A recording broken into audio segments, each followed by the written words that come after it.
Faites rentrer. À propos de nouvelles technologies, je recevrai dans quelques instants le patron et fondateur de Microsoft, Bill Gates. C'est lui que j'appelais d'ailleurs à venir. Il était aujourd'hui l'invité d'honneur du Salon des entrepreneurs à Paris, où il a présenté son dernier logiciel. Fabrice Collaro et Jean-François Drouillet nous retracent son parcours peu ordinaire. À 51 ans, Bill Gates est l'homme le plus riche du monde, avec une fortune estimée à plus de 53 milliards d'euros. Né dans une famille aisée, le jeune William Henry Gates, troisième du nom, qu'on appelle donc Bill, découvre l'informatique à l'adolescence dans son école. À l'âge de 13 ans, il développe ainsi son premier logiciel, en fait un petit jeu de morpion. Quelques années plus tard, il entre à l'université d'Harvard, mais passe le plus clair de son temps à faire de la programmation informatique dans son garage avec sa bande de copains. En 1975, il crée Microsoft et commande par correspondance un des tout premiers micro-ordinateurs, en fait une grosse machine en kit à monter soi-même. Mais à l'époque, seuls les ingénieurs en informatique savent s'en servir, et c'est là que Bill Gates a une idée de génie. Il rachète à une entreprise le MS-DOS, un programme pour faire fonctionner simplement les ordinateurs. Puis il le propose sous forme de licence au géant mondial IBM. Et du coup, à chaque fois qu'un PC est vendu dans le monde, Bill Gates se touche donc quelques dollars et devient ainsi très vite multimilliardaire. Visionnaire génial pour les uns, homme d'affaires hors pair pour les autres, Bill Gates sait pourtant rester simple. Il conduit lui-même sa voiture, mange des hamburgers et son entreprise ressemble à un campus d'étudiants. En 1994, il épouse d'ailleurs l'une de ses employées, Melinda, avec laquelle il concevra 3 enfants. En l'an 2000, le couple crée la fondation Bill et Melinda Gates, qui finance de nombreux programmes caritatifs dans le monde, par exemple pour la lutte contre le sida ou pour l'aide à la vaccination des enfants. 30 ans après sa création, Microsoft est donc devenu le numéro 1 mondial du logiciel et ses programmes équipent 95% des 900 millions de micro-ordinateurs du monde.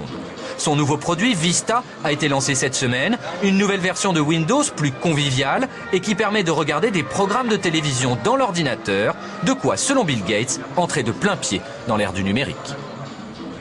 Bill Gates, bonsoir. Depuis 10 ans maintenant, vous êtes l'homme le plus riche du monde et vous êtes celui qui distribue le plus. Comment vous choisissez les causes auxquelles vous voulez contribuer ? Je crois que la plus grande injustice du monde aujourd'hui, c'est que vous avez des enfants dans les pays pauvres dont on pourrait sauver la vie pour $100 et qui meurent de toutes sortes de maladies. Et il n'y a aucune recherche qui est faite pour créer des vaccins contre ces maladies qui touchent les pays pauvres. Donc, mes fondations s'intéressent essentiellement à ces problèmes. Est-ce qu'il est vrai que par héritage, vous avez décidé de ne donner que 5% à vos 3 enfants et 95% à votre fondation et justement donc aux plus malheureux?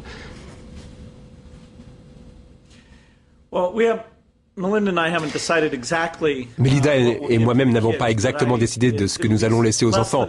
Mais enfin, effectivement, ce sera probablement moins de 5%, parce que quand les enfants ont trop d'argent, ça n'est pas une bonne chose, ni pour eux, ni pour la société.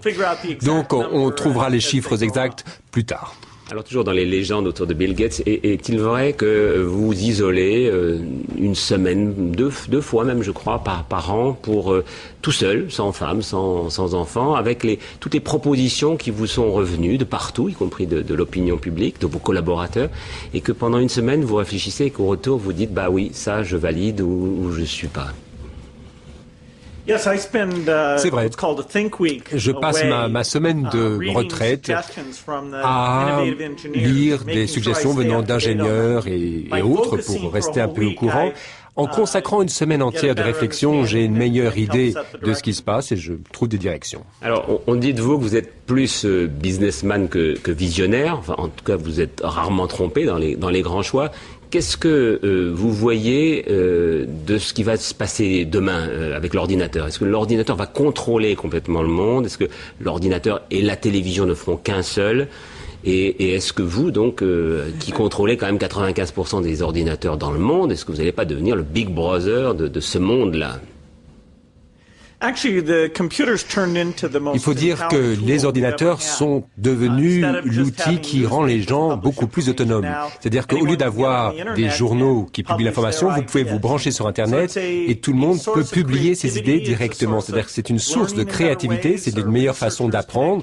Les chercheurs peuvent se relier grâce au réseau informatique. Les ordinateurs deviennent plus intelligents, ils peuvent maintenant apprendre à parler, à écrire.